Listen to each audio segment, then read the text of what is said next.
Olá, assombrados, eu sou a Ana Paula e vou contar um relato para vocês neste tipo ao vivo de hoje. E aí, tudo bem? Espero que esteja tudo bem. Já vou pedindo para você deixar o like neste vídeo, não se esqueça da loja assombrada e não se esqueça que ainda temos algumas caixas assombradas com o tema Poder Hindu. Aproveita, garante essa caixa que ela tá bem exclusiva, bem legal, tá bom? Então vamos pro relato de hoje, que é este. Um anjo me avisou, mesmo assim eu não obedeci. Vamos ver. Olá, Ana, me chamo Fulana e vou te contar o que aconteceu comigo. Bom, eu cresci em um lar com brigas. O meu pai e a minha mãe pareciam se odiar. Brigavam assim de se agarrar mesmo. Eu, com 13 anos, criança ainda, comecei a namorar. Para mim, isso era um escape. Eu estava tentando sair de casa, viver minha vida, porque mesmo sendo criança, eu me achava muito madura para minha idade.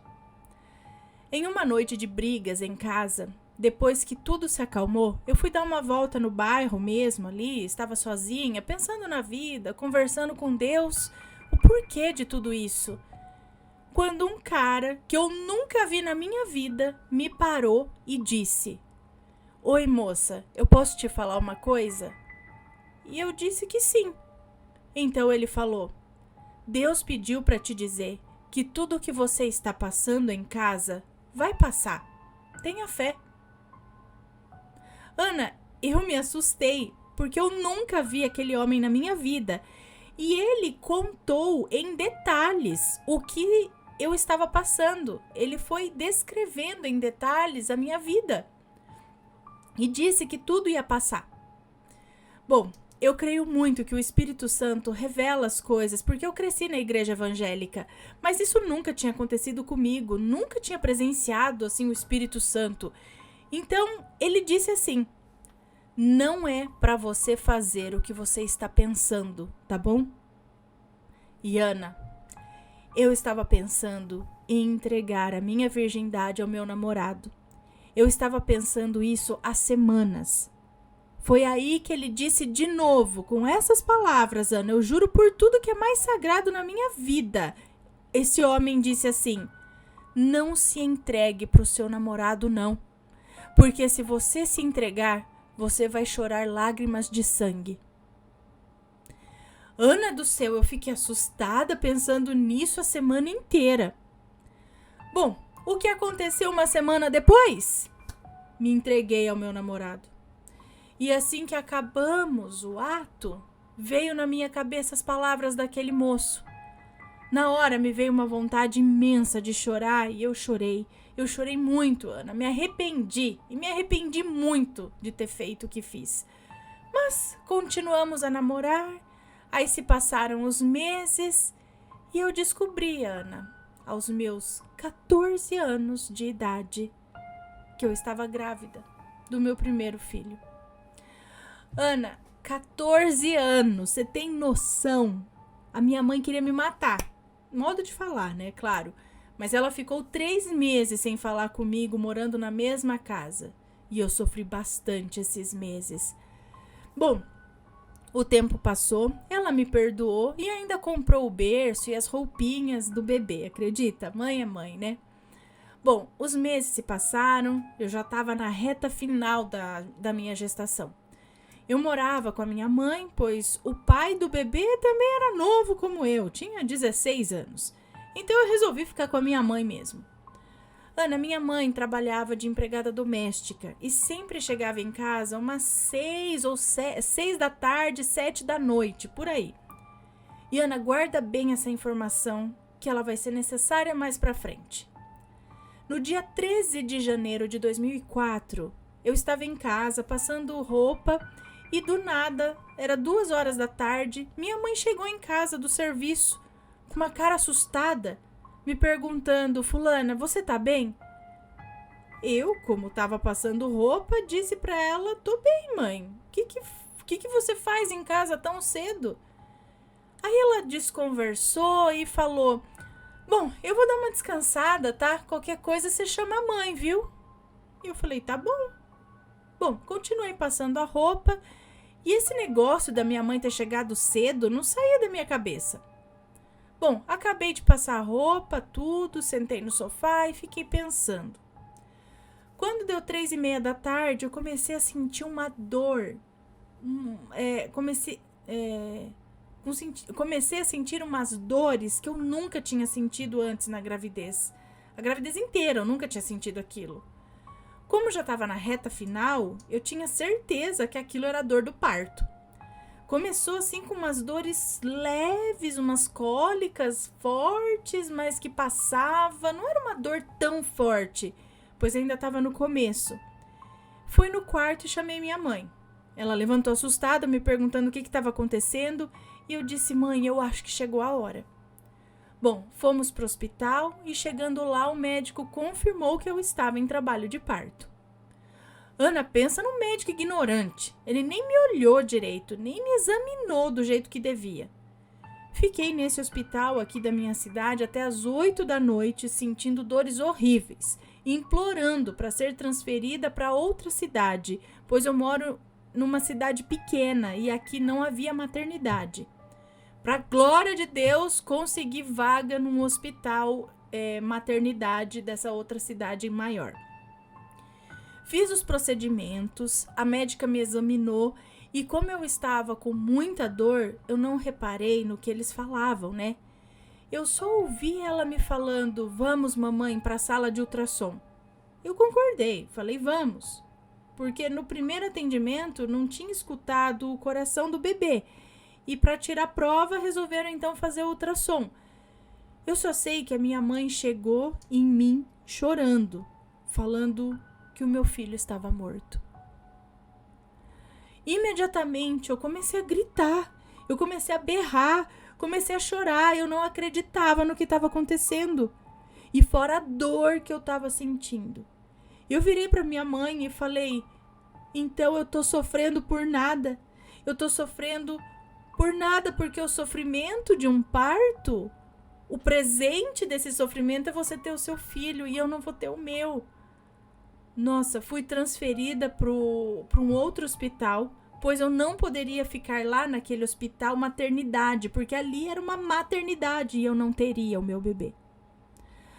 Ana, como contei no começo do relato, eu de fato chorei, e chorei lágrimas de sangue, porque o meu filho estava morto e eu não tinha forças para tirá-lo de mim.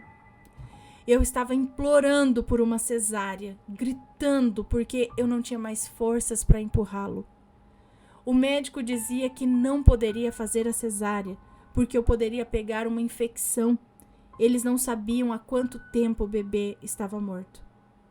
E eu dizia que ele estava vivo. Eu dizia: hoje ele mexeu, hoje eu senti ele à tarde.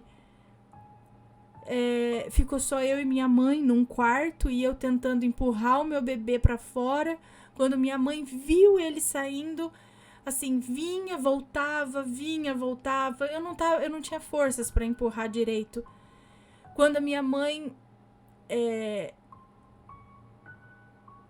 não entendi. Quando minha mãe se desesperou, eu acho, e foi pro corredor, pegou uma enfermeira e falou para ela assim: você vai ficar aqui com a minha filha e vai ver que esse bebê tá saindo.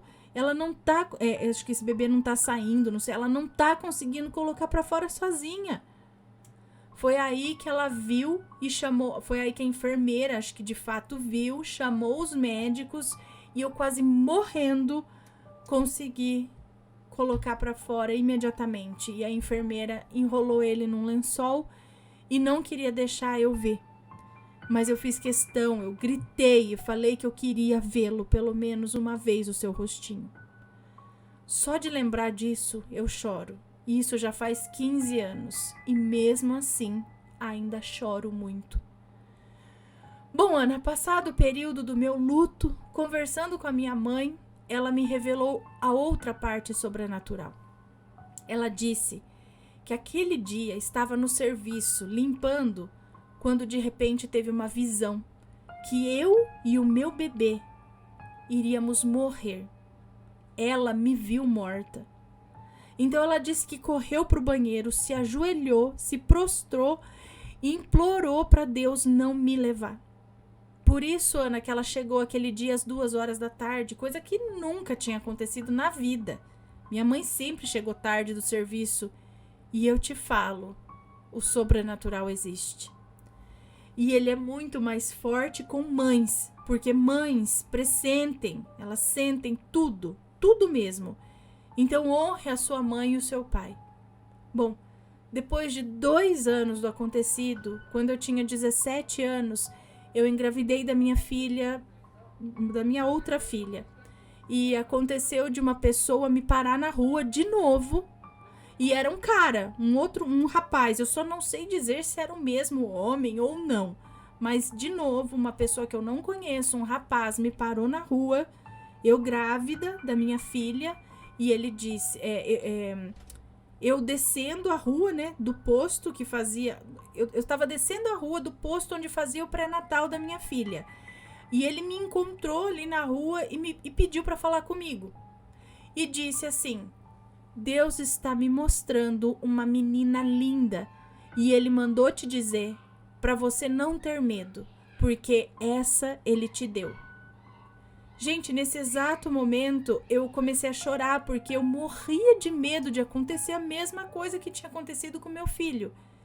Ele disse que ela era linda, que seria minha, porém eu tinha que levá-la nos caminhos do Senhor para eu não chorar tudo o que eu chorei. Ana, hoje eu não frequento nenhuma igreja, mas eu ensino a ela o que é certo e o que é errado. Eu tenho medo de errar como mãe. Mas, né, seja o que Deus quiser. Ana, amo seus relatos, me perdoe os erros, um beijo para os assombrados. E que fique de lição, não desobedeça e honre sempre a sua mãe. Olha só, assim, não desobedeça, porque assim, no caso, ela teve, né, um sinal, ela teve ali, foi falado para ela, não faça isso. Né? Deus mandou te dizer, tipo, não faça isso. O cara aleatório parou lá na rua, sem saber de nada da vida dela, falou tudo sobre a vida dela e falou o que ela estava pensando em fazer. Ou seja, tá? Isso daí não foi uma coincidência, né? E mesmo assim ela desobedeceu, fez, e as consequências foi justamente o que ele falou. Não faça isso porque você vai chorar lágrimas de sangue. Tipo, é como se já soubesse que as coisas não iam ser boas para ela se isso acontecesse, né?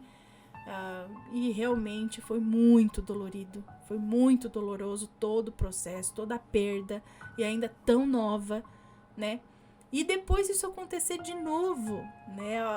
O homem de novo desconhecido parar e dar um outro recado de Deus, falando para ela não ter medo, que agora era, né? Sei lá, era para ser alguma coisa assim. E a mãe, né, sentir, ver aquilo, na verdade ela viu a filha morta também, mas ali pediu fervorosamente oração para que Deus livrasse a filha, né, pelo menos, acredito. E é o que o médico falou, talvez se tivesse ido para uma cesárea, poderia ter dado uma infecção, ter, né, não sei ali na situação, eu não entendo, mas... Pelo que eu entendi aqui, seria bem possível a filha também, né? Ela também ter perdido a vida junto nessa... No parto aí. Que coisa, gente. Mas é como a gente pode perceber que sim, a gente recebe recados indiretos aqui dentro da espiritualidade, mas também recebe recados muito diretos através de pessoas. Pode ser mesmo, sabe? Uma pessoa vem assim e te dá aquele recado direto. E aí, cabe a gente escutar, seguir, não seguir, né? Já aconteceu algo parecido com você? Ou conhece alguma história desse tipo? Conta pra gente. E se for comentar, que seja com respeito, por favor. Ok? Esse foi o relato de hoje. Um grande beijo pra você e a gente se vê num próximo relato. Fui! Tchau, tchau!